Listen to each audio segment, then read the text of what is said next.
Hello everyone and welcome to Psych 2444. This will serve as the first unit, so Unit 1, Lecture 1, pre-recorded lecture. My name is Carly Hinkle, and I am experiencing some technical difficulties on my end, so I won't be using a video for this lecture or the next lecture, so Unit 1, Lecture 2, but I'll show you what I look like in just a little bit. Just some quick tips to go over before we jump into the material. I'm first going to start off with some information about the study objectives and how to complete them.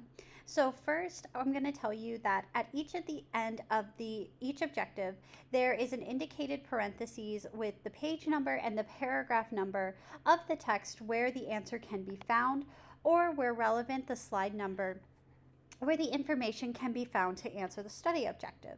So for example, if you look at the first one, it's 2, 1, which means that the text that includes the answer for the objective can be found on page 2 of the designated reading in the first paragraph of the text, counting down from the top. In the event it is a carryover paragraph, for example 5, 0, the 0 means that the answer can be found on page 5 at the top of the page. And then also, where relevant, if an answer is pulled directly from the PowerPoint slide and not the readings, it'll be indicated with the slide number in parentheses. Some other things for completing the study objectives: make sure you type your study objectives answers directly into the study objective. So we have 6 units, so there's 6 study objective Word documents that you will need to complete, and you'll answer each objective directly below the question. And as a tip, if you want to start a new line or paragraph within your answer, make sure to press Shift and Enter at the same time. If you just press Enter as you normally would, it won't work the right way. So just make sure that you press the Shift and Enter if you want to go down a line as if you were just pressing Enter in any other document. Some other information about the study objectives: there is the opportunity to earn up to 5 bonus points each unit by creating and taking pictures of study objective flashcards and uploading them into Dropbox with your study objective assignments. And just some information about the flashcards: the flashcards will need to be actual physical flashcards with handwritten answers on them. So index cards or the equivalent if you don't have or can't get index cards. In the past, I have seen students use notebook paper and they wrote the study objective question on the front and then the answer on the back, and then cut out little squares, and that's perfectly fine too. And if you want to use some other type of paper, you can as well. Our only criterion is that it has to be handwritten, and it must be turned in by the study objective assignment deadline to count. So if the study objectives are due on a Friday by 11:59 p.m., you have to have your flashcards turned in with your study objectives by that time. So if you don't get your flashcards in by that deadline, we won't be able to give you bonus points. Some other things I want to note is that it can't be an electronic flashcard, so Quizlet, we won't be accepting those. But if you do want to print them out, cut them up and use that, you're more than welcome to as well. But they have to be physical flashcards in order to get the bonus points, the 5 bonus points. And when you're taking pictures of your flashcards, make sure first off that you get the front of the flashcards with the questions along with the answers on the back, and organize them so that you can take pictures of several at a time.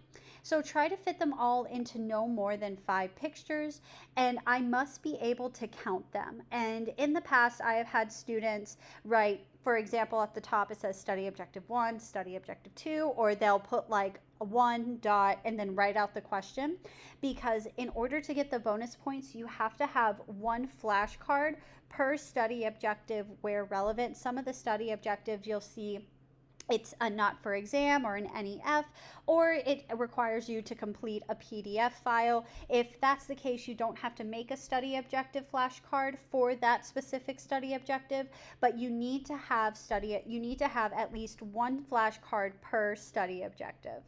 And then, with that being said, you might have more flashcards than objectives because many of the objectives have multiple questions embedded within them. So, for example, study objective one might require you to have three different answers because there's three different objectives or questions within that first study objective.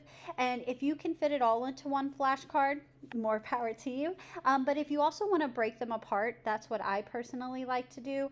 And I'll have different flashcards for the different questions.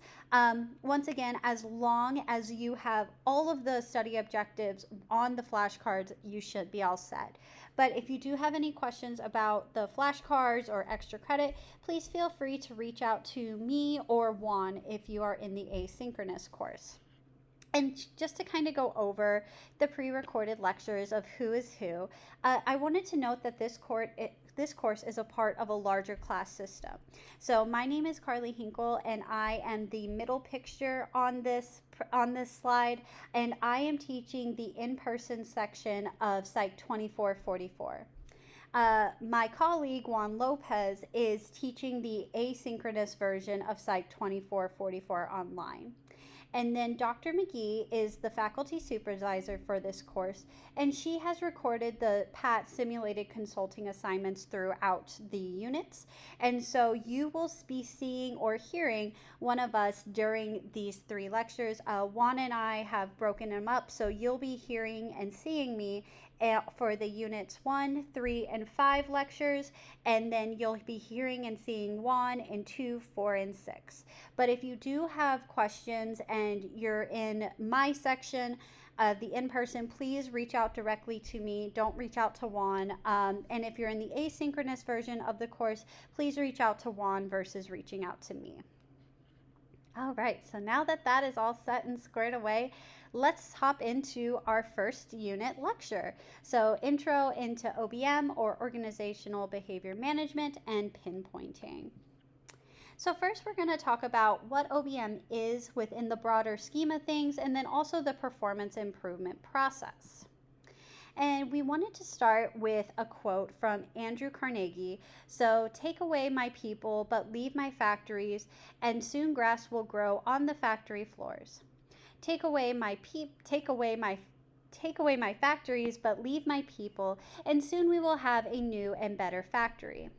And ultimately, what this quote boils down to is that without people working the factories, you don't have an organization, you don't have that factory. But if you take away that factory and just leave the people, you can develop a new and better factory. And so it really shows how much people are tied into organizations, and for a very good reason. Without people, who's going to run things? Who's going to do the day-to-day stuff? Who's going to ensure that things are getting done? And so because of that, people and organizations are very closely tied together. And that's going to be what we'll be focusing on within this course of organizational behavior management. How we can improve the performance of others to help the organization they work in. So to hop right into the difference between ABA, or Applied Behavior Analysis, and OBM, or Organizational Behavior Management. So ABA is the application of the principles of behavior discovered and refined by basic experimental procedures to change socially significant behaviors. And socially significant behavior is anything that helps improve the quality or some dimension of an individual's life, and specifically it can also apply to organizations. So to help increase an organization's productivity, employee satisfaction, anything along those lines. And it's very important to know that it's not limited to a specific population or type of behavior. A lot of the times, if you're familiar with applied behavior analysis, many individuals may automatically assume, oh, autism and developmental disabilities. And while this is one subfield of applied behavior analysis, it isn't the only field within applied behavior analysis. Another field, which we will be focusing on, in this course is OBM, so Organizational Behavior Management. And organizational behavior management is the application of behavior analysis principles to change the behaviors of individuals in the workplace. So we're specifically looking at individuals at work. And once again, as I said, OBM is one of the many areas or subfields of applied behavior analysis. And as such, it follows the same laws of behavior as any other application area. So we're still going to be using reinforcement, be using feedback, incentives. We also look at different things such as task clarification, and all of these things work in all sub areas of applied behavior analysis. And so once again, our field of OBM is based on the principles and behavioral law within behavior analysis. And just to kind of give you a visual breakdown of what I'm talking about in the previous two slides. So the overarching science that we study within is behavior analysis. And behavior analysis can be broken into two different parts, and that is going to be experimental analysis of behavior and then applied behavior analysis. Now, within experimental analysis of behaviors, you'll often hear it called basic research or EAB, but what they're specifically doing is looking at basic behavioral principles in a very controlled setting. So it's typically taking place in a laboratory. If any of y'all are experienced or have experience within behavior analysis and EAB, you might think of pigeons or rats or another type of animal study, but people can also be used in EAB research as well. The important thing to note with EAB is that it's a very controlled and sterile environment, meaning that they're specifically looking at one thing and nothing else influencing that from outside factors. And then with applied behavior analysis, this is where we're taking those laws and principles and applying it to different individuals or populations. And so that's where the applied comes in, the applied settings. So some individuals work in schools and they do classrooms. We are working specifically within OBM, so workplace behavior. And then autism and developmental disabilities is down at the bottom as well. And I wanted to briefly back up and go up a tier to translational or bridge research. I'm not going to go too much into this, but this ultimately helps bridge the gap between the findings that are found in EAB and what we apply to applied behavior analysis in applied settings. So it's a weird, it's not, I don't want to call it weird because I do like translational research, but it's this nice little bridge between that's research that's focusing on taking what is found within basic research and having it done there, which can then be turned into applied. We can take that information and apply it to different settings. If you do want any more information on translational or bridge research, please feel free to let me know, but that's not going to be the focus of our course. So important takeaway is we're within applied behavior analysis or ABA, and we in this course will be focusing on OBM or organizational behavior management. So then what is the goal of OBM? So our goal is to develop and evaluate technology of performance improvement based on scientific principles of behavior.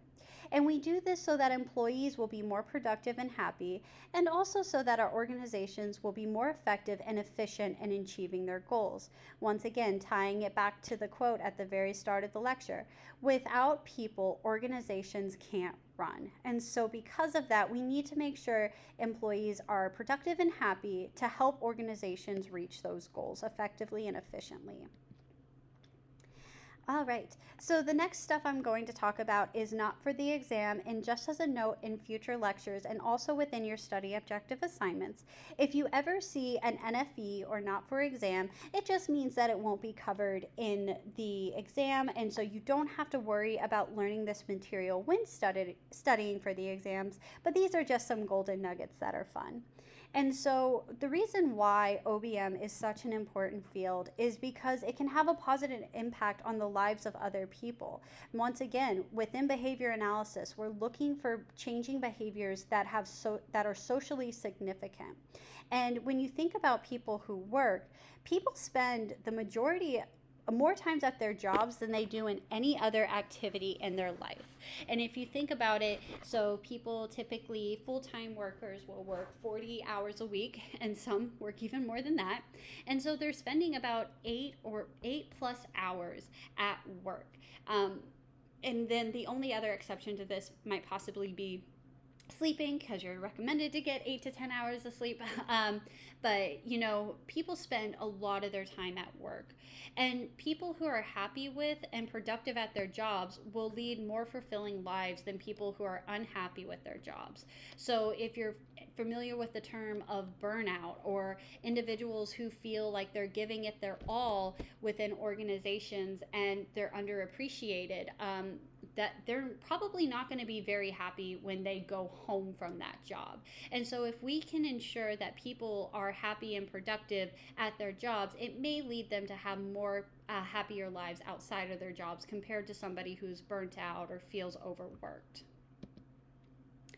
All right, so within OBM, there are two main analysis or assessment frameworks. And the first one is going to be Behavioral Systems Analysis, or BSA.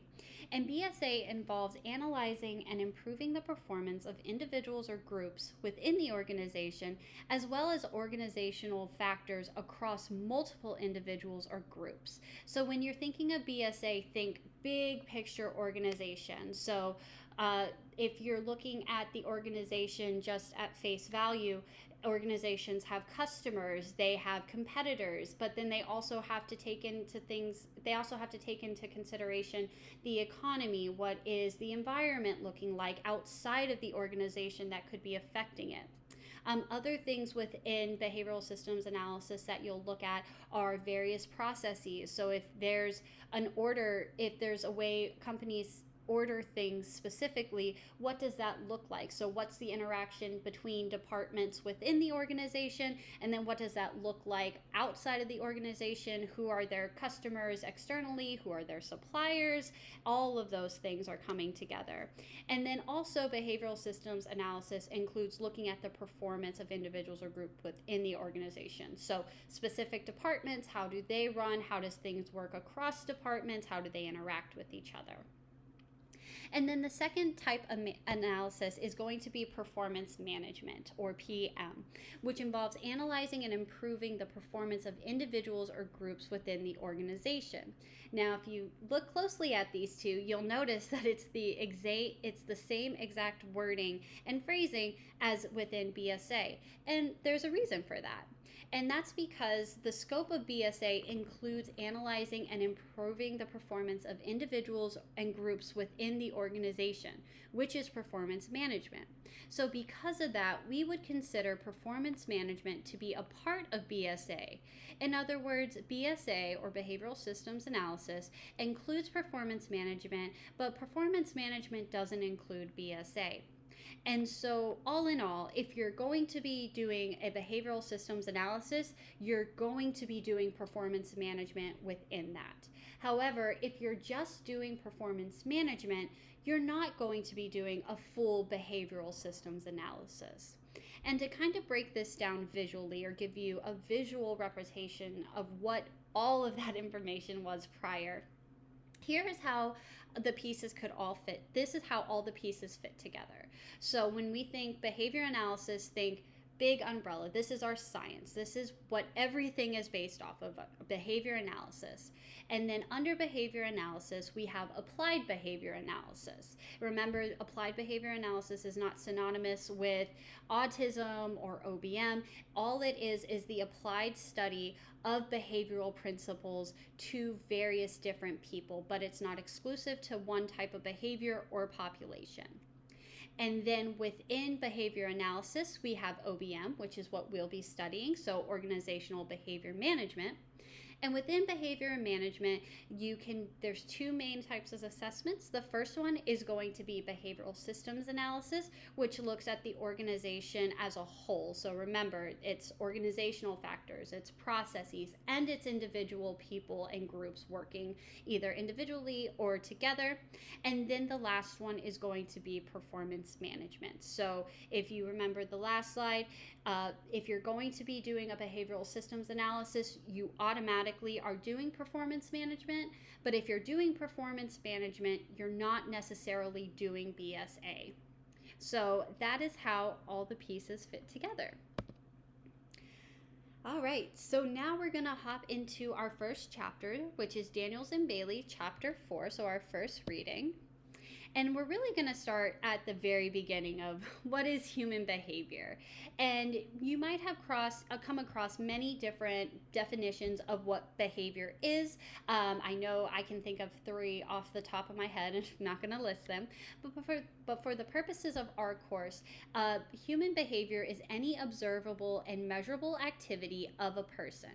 And for most purposes, especially in the workplace, this definition works. So while you may know different definitions, this is the definition we're going to be using for our course.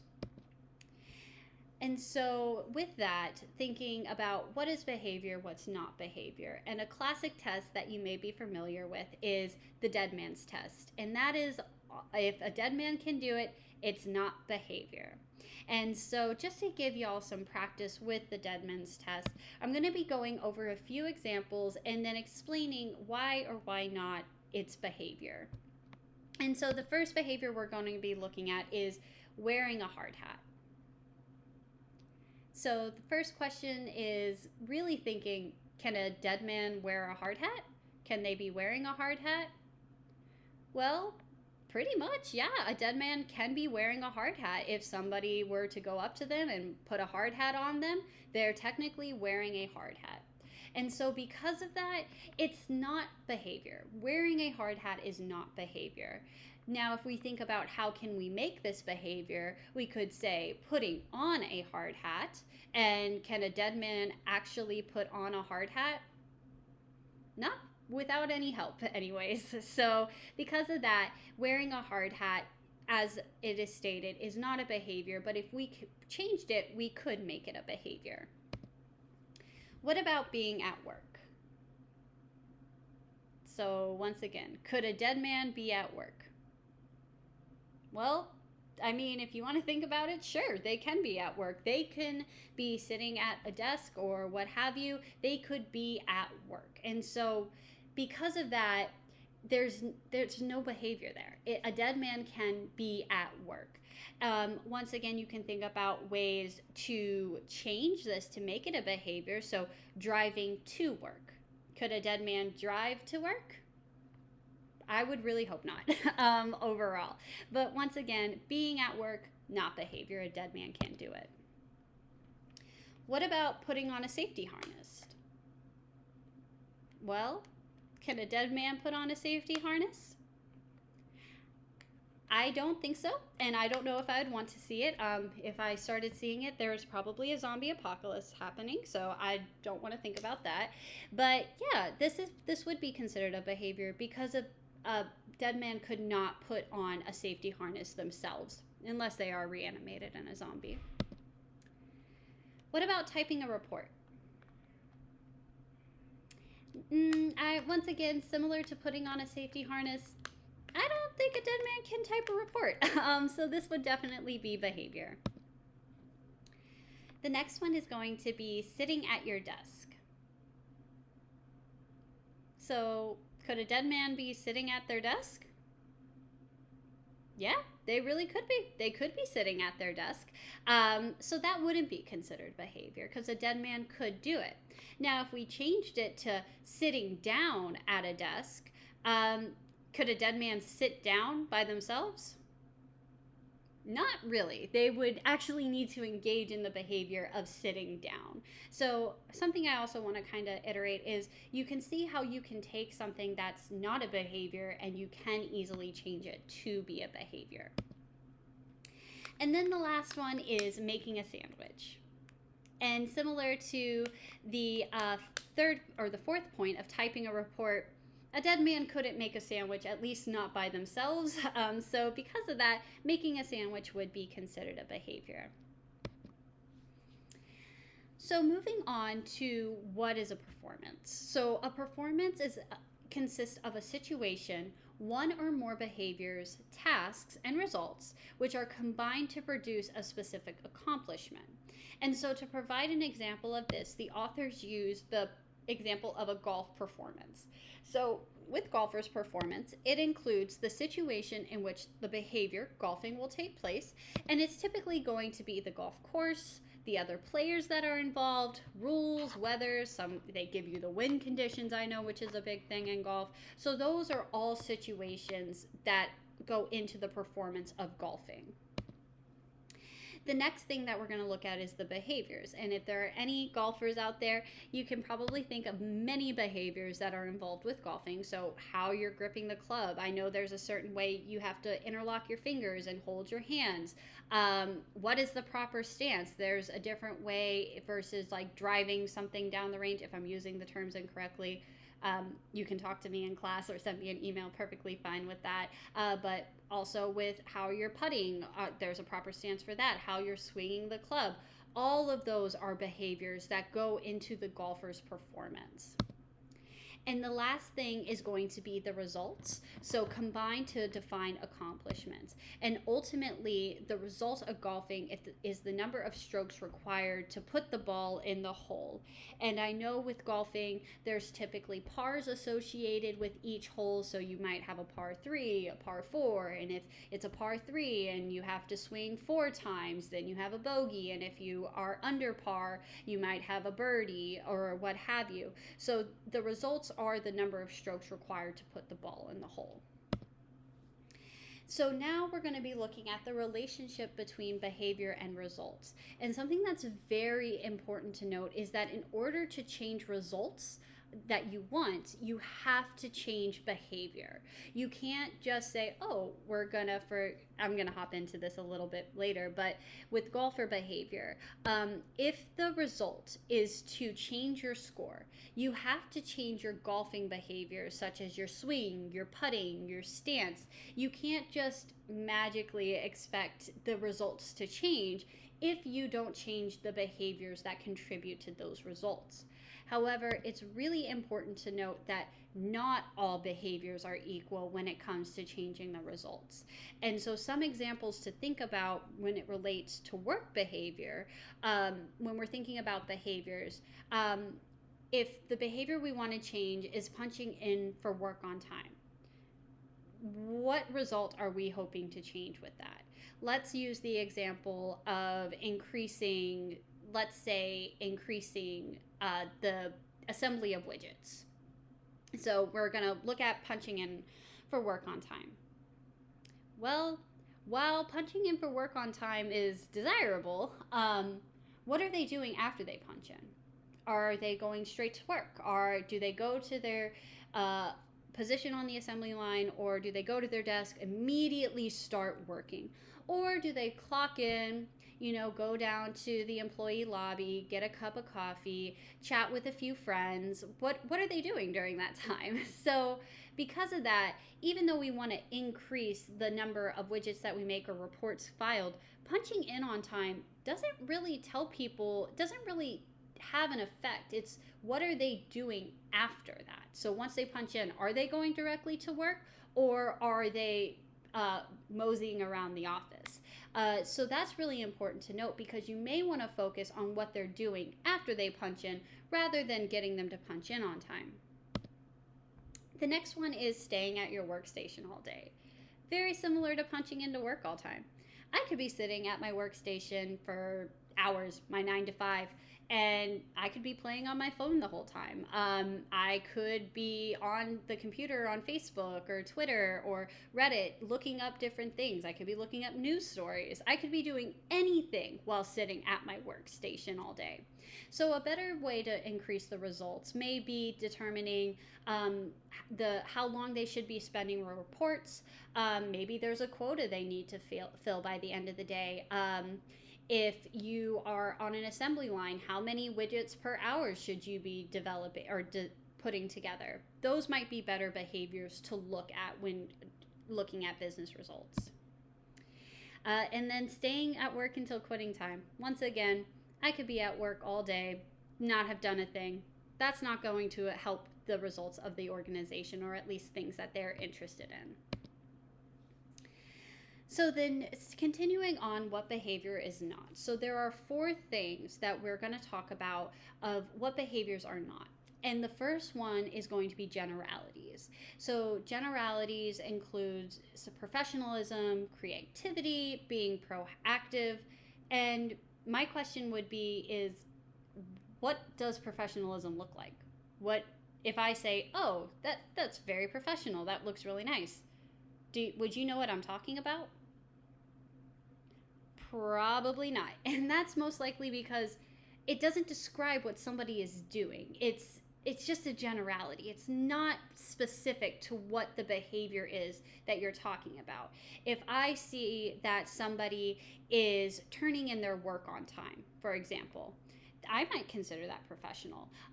So instead of saying, oh, that's very professional of you, I could say, nice job turning in your work on time, something like that. The next thing is attitudes. And attitudes include things like conscious, so safety conscious, quality conscious, cost awareness. And the reason these are not behaviors is because it's difficult to work with because they assume to come from a state of mind. So we're saying, oh, you're conscious about this. And it's not really, it's a bunch of different things together. And so these states of mind and attitudes refer to a vast collection of tasks and behaviors and can have different meanings to different people. So if I were to say, oh, you're really safety conscious, that might mean to me that they go over a safety checklist and they're always wearing their eyeglasses when they go onto the floor, and they're always telling other people like, hey, watch out for the spill on the ground. But what I interpret as safety conscious may not be the same as what Juan, for example, would consider safety conscious. The next thing is going to be states, and states are very static. So if you can think back, you'll see some of these that we kind of talked about with the dead man test, and we talk about a little bit at the end of the slide. But wearing safety glasses versus putting on safety glasses, sleeping versus getting into bed, sitting in a chair versus sitting down. And as you can see from these examples, at least the first example before the verses, these are all static states. They all required something to get to that state. So for wearing safety glasses, you first had to put them on. And so these states don't really say what action is required to get there. And so they are static conditions that exist as a result of a behavior. So a dead man can do all of the first listed things within the examples, but a dead man couldn't do the second listed things listed in the examples. All right, and then the last one are going to be values. So values are not behavior because they mean different things to different people.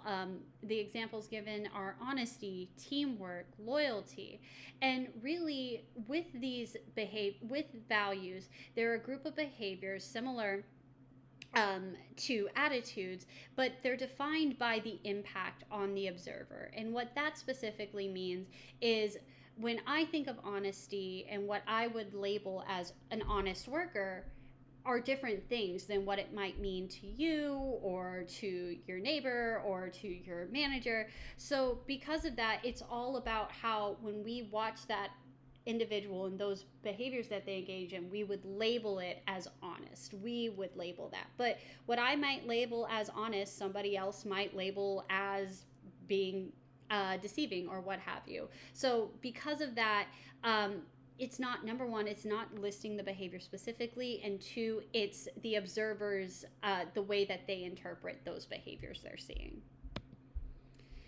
All right, so now we're going to move on into thoughts and feelings. And so the best recommendation, and I'll go into the quote in a second, is to forget the mind games and deal with behavior. And so Daniel's notes on page 30, it's legitimate to require people to change their behavior at work. It's not legitimate to require people to change their minds. Now with this, I will give a little bit of a caveat. You might be thinking, oh, behavior analysts don't believe in thoughts and feelings and all of these covert behaviors. So I will definitely say many behavior analysts are radical behavioralists, meaning we do acknowledge the the fact that private events occur. We do know that people are thinking and feeling like that's a behavior. They are occurring. But the hard thing with behaviors that are covert, like thinking and feeling, is that we can't see them. I can't see what you're thinking right now watching this video. You might be hoping I speed it up, slow it down. I might be talking very fast, but I can't see that. And so I can't physically change. I can't change how you would be thinking about what's happening right now throughout the lecture. And so it's really important to know that while we may not be able to directly target these covert behaviors, the best way to change somebody's feelings or thoughts is to change their behaviors. And so putting this more into an organizational setting, if somebody feels that they're not being acknowledged for doing a good job, they might think, this place stinks. They don't acknowledge me. I don't really like this job. It's kind of toxic. It's a toxic environment. And the best way to change that feeling is to change their behaviors, or I guess more so that would be the manager's behaviors. But if they are doing a really good job and they're meeting their quota, providing that reinforcement to them, saying, you did a really nice job doing that. And so now we're changing because of the behaviors that they're engaging in are getting those consequences. So that reinforcement or rewards, they're going to start to change their feelings. I am appreciated. I really should be doing a good job. I guess a better example, instead of saying I'm underappreciated, would be I work really, really hard and it doesn't matter because it's all the same thing every day. And if we start changing, maybe they are overworked, what have you. But I'm rambling at this point. But the takeaway point is the best way to change someone's feelings or thoughts is to change their behavior. So in summary from this chapter, results add value to an organization. So we're going to mostly be looking at results. Behavior is the key to changing those results. So we can't just magically hope the results change on themselves. We have to find the behaviors associated with those results. Performance is made up of a lot of behaviors that lead to results. And then OBMers apply the principles of behavior to the workplace. And we do that with BSA, with performance management, as the focus at the performer level. So remember, we're going to be really focusing on performance management throughout this course. And so now you might be wondering, how do we go about doing performance management? And so the next chapter really dives, or the next reading really dives into this. So this will be over the Bailey and Austin's 2001 article. And so with what is performance management? Performance management is a complex process of analyzing human behavior in the workplace and subsequently implementing changes to the work environment that are designed to improve some aspect of productivity. And with performance management, as you can see just from this definition, it's a process. And we'll be going into that process in individual steps through the upcoming slides. Something that's not for the exam, but training performance managers. So this, Bailey and Austin noted that it's necessary for students to analyze in close detail the steps necessary to carry out performance management, then to determine what skills and competencies are needed for each steps to properly train them in performance management. And this is something across the course with Juan and with Dr. McGee, we all agree in this. And so the course structure that you've seen in the syllabus is we're going to be going over specific steps and how to do those specific steps within the performance management process. And that is what you'll be learning throughout this course. And so here is a breakdown of the 10-step performance management process. I'm not going to go into detail over this visual, but this gives you a list of what we will be going over through this course. I will note that steps 8, 9, and 10, we won't be going over in detail, but once we get into Unit 6, you'll be reading a little bit about it. But for our course, we're going to be really closely looking at steps 1 through 7. And so just to give a different representation of these steps, I'm not going to read them because we're going to be going over them individually in the next slides. But just once again, note steps 1 through 7 is really going to be the focus of this course. And steps 8, 9, and 10 you'll be reading about in Unit 6, but we won't have the chance to practice them. All right, so the first step in the 10-step process. So step 1 is going to be select the performance problem. And the important takeaway from this is that we need to select a problem that is obvious to everyone, that is not due to the failure of management to provide sufficient resources or to some political conflict within the company, and that is not a direct result, that is not a result of some structural deficit, supply problem, or lack of customers. So with this one, it's really important to know that we want to select something to improve that is within the control of those individuals that we're trying to change the behavior. So for example, let's say we're working at a grocery store and we want to increase sales, and we want to have our employees push different products. I guess grocery store wouldn't be a good example. So let's say restaurant. I'm more familiar with restaurants. So we're really wanting to push a promotional item and we want to get high sales for this item. But if there aren't any customers coming in to order the said item, no matter what we try to do to fix this problem on the side of the individual performers, so let's say servers, they're not going to be able to reach that goal. So that wouldn't be a good problem to select. So we want to select a problem that is within the control of those that we're trying to change the performance. And then this also allows you to have the greatest chance of success because, once again, if it's within the control of the individual, they're more likely to have success with it. Step 2 is going to be state the problem behaviorally or pinpoint. So basically, human performance can be defined in 2 ways: as an actual observable behavior or as a result. But I'm not going to be spending too much time here because the next lecture will go into detail on this further. So this is what you need to know as the important takeaway for step 2.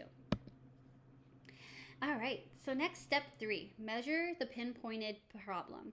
So Bailey and Austin recommend using outcome measures or results whenever possible because, according to them, these are much easier than behavioral measures to define and collect reliably. And once again, in the next lecture, we will see that there are different perspectives on what to measure and when to measure those. But the important takeaway is that typically we will be using results whenever possible because it is easier for an organization to look at. However, if we look at the result and there's a problem at a specific behavior within that helps get to that result, it may warrant to look at that behavior specifically. Step 4, graph the data. So something that's important to take away from this is that a stable baseline is just as important in applied settings as it is in laboratory settings. For those of you who've had experience with baseline or hearing that word within previous behavior analysis classes, you'll know that baseline is before we start an intervention. And for those of you who haven't had that experience yet, when you see the word baseline, just think before doing any intervention. So what does it look like when nothing's in place? It's the same old, same old. The organization is running as it normally would. What is happening? That would be baseline. So before intervention. And the reason it's important to know that it is important in applied settings as in laboratory settings is because if our data doesn't show that there's a problem, consistently a problem, or that individuals are performing lower than the standard that we would like, or let's say if they're performing really high, if we put in an intervention and we see, oh, now it's not really changing, or it's still variable. And we'll talk more about this in later units when we talk about looking at graphs. But without a stable baseline or a consistent baseline, it's hard to demonstrate that our intervention had any effect. And something really important to note is that learning to graph data requires a lot of practice and is an essential part, a data-based nature of ABA. If you have any experience within behavior analysis, within any of the subfields, you know that data and data collection and graphing is our bread and butter. That's what we fall on. We fall on showing empirically and visually, if you're using single subject design, that our interventions were effective. But once again, this will be discussed in more detail in Unit 3. All right, step 5 and the important takeaway. So step 5, analyzing the performance problem. Just note that there are many different analysis tools available to look at performance problems, and we're going to be looking at a few, but we're only going to be using one for our simulated consulting assignments. And then for conducting an analysis, so the important takeaway is conducting an analysis before determining an intervention is important because it makes the necessary intervention clearer. So you'll see that a lot of times within organizations, if you've had this experience wherever you've worked, let's say there's a problem and they haven't really determined why the problem is happening. So you might see, oh, we're gonna start doing employee of the month, or we're just gonna start doing these things and hope it gets better. But it may never get better. It might work, it might not work. And so going back to the analysis and why it's so important, by conducting an analysis and determining the exact root cause problem, we can make it even more likely that our intervention is going to be successful. And so just to show you some diagnostic questions for the performance analysis, you don't have to worry about the less intrusive, more intrusive. We'll be talking about that in the next slide. But some diagnostic questions that you can look at when doing a performance analysis is, does the person understand what behavior is expected? Is there a specific prompt for the behavior? Is the supervisor present? Sorry about that. That was my email. I apologize for that. But ultimately, these are questions that you can ask during a performance analysis when you're doing your analysis phase. So next is step 6. So develop the intervention and maintenance plan. So Bailey and Austin divide interventions into less intrusive and more intrusive. And it's important to note they note what circumstances are going to be the most appropriate for if you choose a more intense or less intense or less intrusive, more intrusive intervention. I apologize. So the circumstances under which you would want to use a less intrusive intervention is when the organization has limited available resources, or you need to show results quickly, and if it's a won't do problem. And I won't go into this in too much detail because we'll be going into the next slide, but just an example of when you might need a less intrusive intervention is, let's say you're working in a workshop and a machine is constantly breaking down. And the best solution might be to buy a whole new piece of equipment, the most updated that you can. But if the organization doesn't have the money to buy that new piece of equipment, you're going to have to work with what you have. So that might be when you have to use a less intrusive intervention if the organization doesn't have the available resources. An example of circumstances under which you should use a more intrusive intervention could include they do have the resources available, if it's a complex problem or a can't do problem.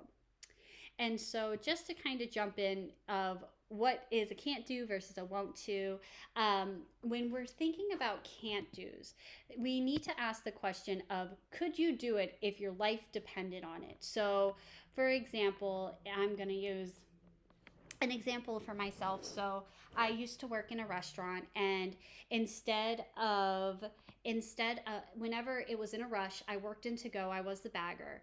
And when I was in a rush and I needed to go boxes, I would have to go to the back, and my to go boxes were very up high on the shelf. And so the target behavior is me getting a ladder to go up on the shelf. And so my question would be, could I use a ladder if my life depended on, if it was a life or death situation? Could I go and get a ladder and use it? So I'll just use that example moving on. If no, if I didn't know how to use the ladder to get up on the shelf, your intervention will tend to be more intrusive. So you start thinking of prompts. You might think of signs. Most of the antecedent interventions used, if it's a can't do, will be some sort of training intervention. So once again, training, equipment upgrades, they could lower the shelves maybe for me if I couldn't get the ladder. However, if I could get the ladder, you have a won't do problem, which was more likely the case than anything. And so what a won't do problem is that you could do it, but chose not to. So instead of getting a ladder, I would climb up the shelves and grab my to-go box and jump down with one hand. Not very secure. I'm thinking about it now, it's probably a little dangerous, but it was effective when I needed it to be. And so your intervention will tend to be less intrusive. So consequence intervention. So this could be giving me feedback or praise. I want to make sure. Yeah, so reinforcement. So for example, if manager, which I got caught quite a few times and I got yelled at each time. If they saw me using a ladder rather than climbing, telling me, I'm really happy you used a ladder. Like I've seen that you've done climbing before and it's really a lot safer for you to use the ladder. And oh, thanks. Thanks for telling me that. Or they could give me some sort of corrective feedback of, Carly, it's dangerous. Get off the shelf, go get the ladder. Something like that. So going over step 6, continuing the important takeaway, developing an intervention and maintenance plan. So an example of this would be servers often, so how to develop the intervention being less intrusive or more intrusive. So servers often forget to put the expiration time on brewed iced tea containers. An example of now I know. So with intervention 1, this intervention would be create and display a prompt in a service area to remind servers.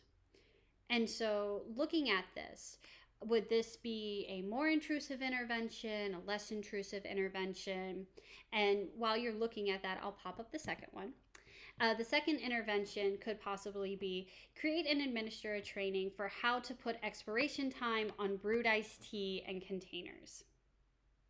So when looking at these two interventions both at the same time, intervention 1 is going to be the least intrusive. So if we're thinking about a prompt, when they say display a prompt, I would think it would be a sign that says, hey, when making tea, make sure you put the time on it.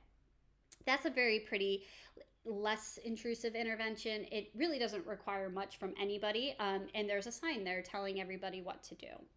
Now, on the other hand, with the second intervention, create and administer a training, that would be very, very intrusive because now you have to do the whole training process and you have to get people in to do the training. And how are you going to develop the training? Typically with training, you get paid more than if you were on the floor. So there's a whole bunch of things happening with intervention 2. And so once again, there's different circumstances under which you might use these. Just based on this situation, if I had conducted analysis, I would assume that intervention 1 would probably be the most appropriate just because most servers would probably know how to peel off a sticker and write the time. They're just probably not doing it because they're forgetting. The other part of step 6 is the maintenance plan. And so with the maintenance plan, the important question to ask is how are we going to keep this intervention going once we leave? So as consultants, you're not going to be at the organization the entire time unless you're maybe an internal consultant, but even then you're going to be working on different projects. But ideally, what we want to do as consultants is to give an organization a plan and say, if you follow this plan step by step by step of how I wrote it, everything will be fine. And so with that in mind, we want to include some sort of maintenance of how should this intervention go throughout? Is there any changes they need to make? When should they make those changes? And this is important because many organizations are not able or willing to give feedback on the schedule needed for effectiveness. So you may need to use prompts or task redesign instead. But once again, it's really important to note that people who design the intervention with maintenance in mind are more likely to see their interventions maintained. So you want to make sure that it's manageable for those that you're leaving it with and that they can do it with no problem or without you being there. So now step 7, we're getting through the process. With step 7, it is perform a systems check. And with performing a systems check, it's important because when behavior and results change, this often significantly affects the larger organizational outcomes. And a good way to think about this is that a change in one part of the organization can have a change on a lot of parts of the organization. It could be just one part, it could be several parts. And so to give an example of this, this could be, let's say the intervention goal is to increase sales by 50%. So we're at organization X and our goal is to increase sales by 50%. Something that we need to ask ourselves with this goal in mind, so when we're performing a systems check, who else is going to be affected by sales? Well, if we're trying to increase sales, we definitely have to think about who's making it, so the production line. And we need to determine, are there people to work the orders? Because if there's not enough people to fill those orders on time, we're not going to get those sales, because we could be getting the sales, but if the product's not ready, we can't ship anything out. Another area to think that would be affected is the supply chain. And there's 2 specific areas in detail. So the first part is going to be getting the parts that are required. So what if the schedule doesn't work anymore for the order schedule? Do we order parts every month? How are we doing on an as need basis? But for whatever reason, now the typical schedule used no longer works for getting the parts needed to fulfill those orders. And then also, what if the materials don't arrive when needed? So you're trying to increase your sales and now they're devising more, they're making more, and we don't have the parts that we need to finish the product. Another part of the supply chain is thinking about delivering those units that are completed. So what if we don't have enough space to store the units before delivery? So now we have a surplus of units, but we don't have a place to put the extra units, so where are we going to put them? We can't send them out. We're not going to put them in a place they can't be, because it could deteriorate and ruin the product, and now you have another problem. And then the other thing is that we may not have enough trucks to make all the deliveries on time. So as you can see from this example, the goal of increasing sales by 50% affects a whole nother line of the organization entirely, which could have a very detrimental effect. And so we want to make sure that we're performing those systems checks while we're developing our intervention. Oh, and then also not enough drivers to make the deliveries. Another example of performing a systems check is, let's say we're at a restaurant and our intervention goal is to increase manager face time with customers at a quick dine-in restaurant. So we have managers, we have servers, we have cashiers, we have hosts, and now we're saying our goal is to increase managers' face time with customers that are sitting down and eating at the restaurant. So how could this affect other dimensions or variables in the organization? Well, the first one that it could definitely affect is the employee feedback. So while the managers are out talking to guests on the floor, now they have less time to talk to to give their employees feedback on how well they're doing, any corrections that need to be done. Now the manager is spending more time with the customers than their employees. And because of that, so once again, more time with customers may mean less time with employees. You'll often see I jump ahead of myself because I get really excited and I forget to hit the switch. And then the next thing is that extra help is eliminated. And you might be wondering how.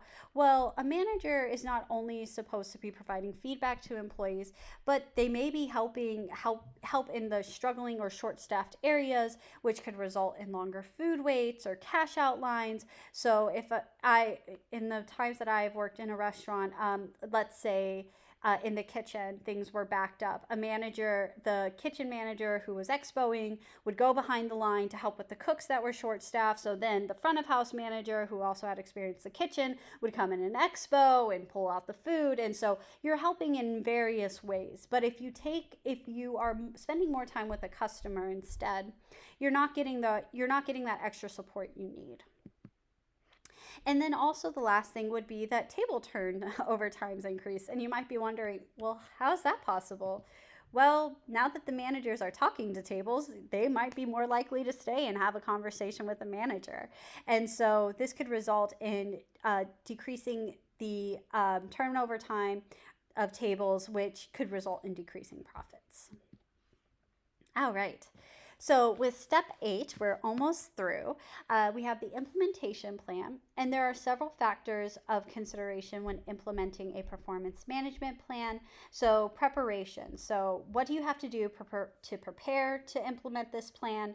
Timing. When should the intervention be when should the intervention be started? When should they start? The next thing is training. So who all needs to be trained on the intervention, if anybody at all? Next is monitoring. So who's going to be looking at the data? Who's going to be graphing the data? Who's going to be making sure everything is going smoothly? And then the last one is going to be troubleshooting. So this one is deciding, well, if this happens in scenario A, they should do B. Or if X happens, then Y happens. So giving some troubleshooting tips to the people we'll be leaving our intervention with. And then step 9 is going to be continue monitoring data. And this is an important part of the process to continuing to collect and display data. And just as a general rule of thumb, data should be collected at least twice per week. If you remember in the steps previously, I said, it's our bread and butter. Data collection and graphing, bread and butter. This is still, and so once you show that an intervention is effective, that does not mean you stop collecting and graphing data. That's bad practice, because if things start to decrease, how would you know? So you want to continue monitoring data. And then step 10, the last step of the performance management process. So this is going to be evaluate the impact. So the ultimate question is, did the intervention work? And the way that you can tell this is by looking at the data and graphs for performance change and looking at what worked with the intervention, what didn't work, and what needs to be adjusted to make sure that it continues to work. However, the impact is not limited to performance change. So this starts jumping into social validity and financial impact. So it's really important to know, do the employees and managers like it? Or do they think that it works? I can guarantee you, if you create an intervention that nobody likes, they're not going to do it. So even though you might have increased whatever your goal was, if people don't like it, they're not going to do it for very long. So we want to make sure we have something in place that people like. And then the last part is going to be financial impact. So if we're looking to save the organization money, how much did it save? Was it worth the cost that we put in? And same thing, how much did it make the organization? So was it worth the cost? Did we achieve what we wanted to, or was it only a small impact? Did we only save a little money, or did we save a lot of money? And same with making money. All right, so while I'm going through these, I'm not going to read them, but I do want to talk through just a few things. So these tables for the next few slides will list what the step is along with the takeaway. Please use these takeaways in the boxes on these slides for your study objective 11 answers. But I do want to go over what what steps we'll be covering in each unit. So step 1 and 2, we're specifically going to be covering in unit 1. So this also includes our consulting assignments as well. Within unit 2, we're going to be spending time with steps 3 and step 4, and this will also include the consulting assignments. With step 5, this will be in units 3 and 4, and we spend a lot of time within the analysis because, as I said before, if we don't conduct a thorough analysis, it's not very likely that our intervention will be effective, so we will be spending a lot of time here. And then within Unit 5, we're going to be focusing on steps 6 and 7. And then the other steps, so steps 8, 9, and 10, we're not going to be covering in detail in our class. However, we will be reading about these in Unit 6. But once again, just as a reminder, make sure you use these past few slides for your study objective 11 answers, so the 10 steps and then the important takeaways. All right. And so that is the end of Unit 1, Lecture 1. If you have any questions and you're in the in-person section, feel free to reach out to me. If you're in the asynchronous section, feel free to reach out to Juan. But I will see you in the next lecture, or I will see you in class.